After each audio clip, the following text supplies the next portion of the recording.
diabetik ayaq nəticəsində meydana çıxan qangrenaların əmələ gəlməsində həm sinir inervasiyasının, belə deyək, sinir təchizatının pozulması, qan damar dövranının pozulması və eyni zamanda sümük, oynaq zədələnmələri səbəbindən yaralar nəticə etibarı ilə ağır infeksion prosesə səbəb olur və bu səbəbdən də infeksion proses sürətlə aşağı ətrafın daha yuxarı hissələrinə yayıla bilir və bu da amputasiya zərurətini şərtləndirir.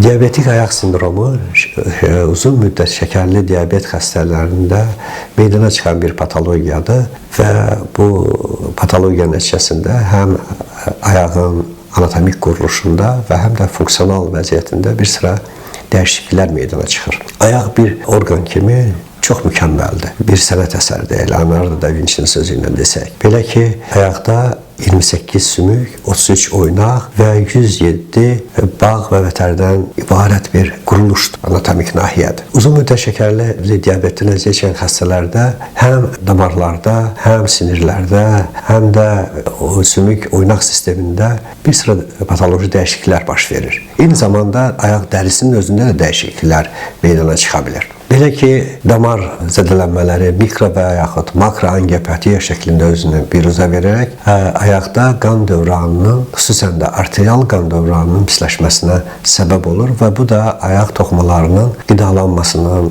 pozulmasına, zəifləməsinə və bununla əlaqədar funksional pozulluqlara gətirib çıxara bilir. Şəkərli diabetik xəstələrdə həm də periferik sinirlər təsirə məruz qalır. Belə ki, hissiyyat pozğunluğu və yaxud hərəkət pozğunluqlar meydana çıxır və ayaqlarda bu səbəbdən bir sıra funksional pozğunluqlar və gələcəkdə diabetik ayaq sindromunun formalaşmasına, yaraların əmələ gəlməsinə və nəticə etibarı ilə irinli nekrotik ağırlaşmalara səbəb olur və bu da bəzən kiçik amputasiyalara, bəzən isə bütövlükdə ətrafın itirilməsi ilə nəticələnir. Belə dəyişikliklər həm də sümük oynaq sistemində də meydana çıxır. Biz buna osteoartropatiyalar deyirik. Sümük toxumasının qidalanmasının pozulması, inervasiyasının, yəni sinir təchizatının pozulması nəticəsində bir sıra degenerativ proseslərə məruz qalır və ayaq öz normal konfigurasiyasından çıxır, ağırlıq mərkəzi dəyişir və bu nəticədə ayağın ayaqaltı nahiyəsində, bu və ya digər nahiyələrində qabarlar əmələ gəlir və bu qabarlar